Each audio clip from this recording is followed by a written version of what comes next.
But they getting low, low. Hello and welcome to my new series. It's called GD Talks. I'll just be picking a topic from GD, a controversial or recent topic that has an impact on the community, and I'll be talking about it without a script through a microphone. And my first topic is hacking.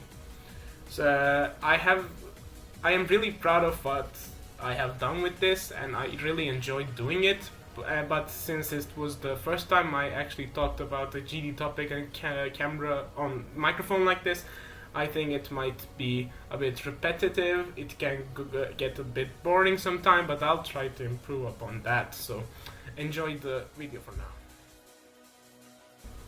So the first topic we're going to talk about in this series is hacking, and in particular I want to talk about hacking confessions. So I think there's a general consensus in the GD community is that if someone was a big YouTuber and he gained all the subs by hacking some Extreme Demon gameplay and then became really famous, became really involved in the community, and then they just, after they were exposed by someone, they just confess and say, oh yeah, I'm wrong and I shouldn't have done that and shit like that.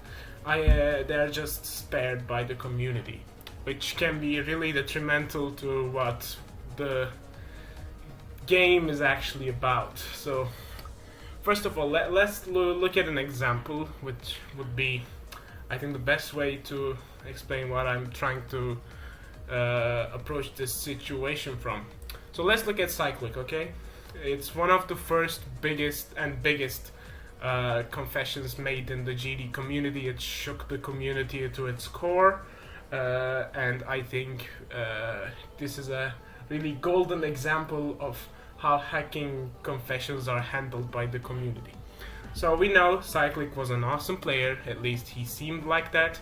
He was a rival of Riot, to the point where when Riot was trying to verify Bloodbath, Cyclic was working on Sonic Wave, which would be two levels that have a really that have a history that are really connected, and we saw Cyclic go through Cataclysm, the Hell Zone, even going as far as verifying the old Sonic Wave, the old light blue version.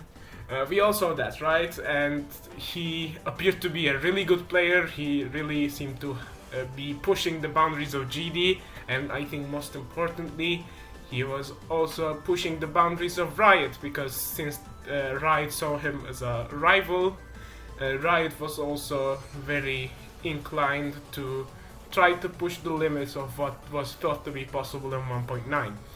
But the problem was that Cycling was hacking, and after he was exposed, to say, and when he was revealed that to have hacked the Hell Zone, he just said, okay, I'm sorry, I have hacked, it's my fault, and now I'm deleting all my content, and I'm just leaving the community for a while.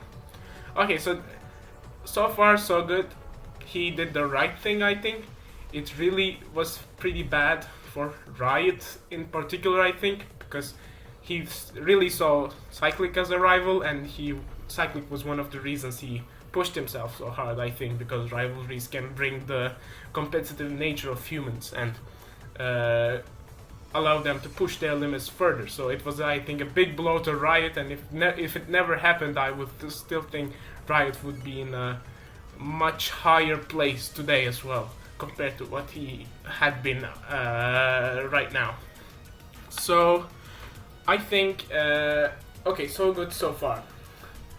Cyclic confessed, he said, I'm sorry, and he deleted his content. So this is the most ideal thing a hacker can do. They can just, after they have been exposed, just confess everything, delete everything that you have hacked, and just leave the community. I think that's ideal because you're accepting, you're living with the consequences. It results in your fame, your everything, and you just are gone. But as we know, Cyclic came back, and after he came back, apparently everyone was just forgiving of him. Everyone was really supportive, and seemingly they already forgot what has been done. And the damage was already there, I think, and it shouldn't have been this way. Here's why. So, Cyclic came back, and when the support he received was alright, he was already going ahead and beating new stuff. And we didn't even know he was hacking at that time. When he came back, we didn't know if he was hacking. He still wasn't streaming it or anything, so we didn't have any proof that he wasn't hacking. And the thing that bugged me the most is that Cyclic had gained fame through his hacking back in 1.9, and then when he came back, his fame has persisted. So he regained his fame and started as strong as ever, and I think that's a problem, because I think any subscriber gained through hacking is illegitimate. I don't think it should be considered a true subscriber because it wasn't gained in a way that's completely can be trusted. So I think that's the main point I want to make, is that the community just forgives way too freaking fast, which can be a problem, especially when you look at things like Andromeda, who also hacked and then came back, and now he has 300,000 subscribers or something. I think that's a problem. I don't think like being supportive is a bad thing per se. I think forgiveness isn't a bad thing either, but I don't think these hackers are facing the consequences they should face when they come back, and they are forgiven way too easily. And I actually don't know how this can be prevented, as I give this to the power of famous community figures in GD, and how they are seen by the general community. And I think that perception has to change. They are not some gods or something because they have like some thousands of subscribers. They're just people as well, and they can make mistakes. And when they make mistakes, they should face the consequences. They shouldn't just be forgiven on, oh, it's nothing. Yeah, sure. Let's look at another example where I think the best example of this is End Level. So End Level hacked, okay? He was famous, he was starting to grow his channel, and then it was exposed, or I don't know if he was exposed, I'm not sure by the way. But he confessed to hacking, he left, his records from the demons list was nullified, and basically he was gone. And then he came back, saying he was legit again, and he again tried to hack by using a way more complex method, or at least if it's not complex, it's way less detectable, and got away with it for a long time. And he also gained his old subscribers back really fast. And then he confessed again, and then he left again, and now he's back again. And he still has a big fan base with a lot of impact on the community, I would say. So I think that's a problem. No one should be given a second chance. No, not a second chance, a third chance in this situation. You already hacked once, and then you just came back like nothing happened, even though if you apologize it's okay. You apologize, but then you hacked again, and then you came back again. I think there should be a countermeasure to prevent this, since the community doesn't seem to care all that much if a person is hacking or not. They just seem to look at the name of the people and say, yes, I think they can be trusted again, they just apologize. but I think there should be some countermeasures against that. So what I'm trying to propose is the community should really be a little more critical in this situation, because they are tricking you as well. It's not just that they are gaining money, gaining some subscribers, some fame for themselves. They're also tricking you. You put your trust in them, and you got tricked by their hacking, and they come back and you try to they try to be really sorry and stuff, but then maybe start hacking again, or they just gain back all their subscribers in a short time. I think it's the community should see its power. They are the people that are giving power to these community figures.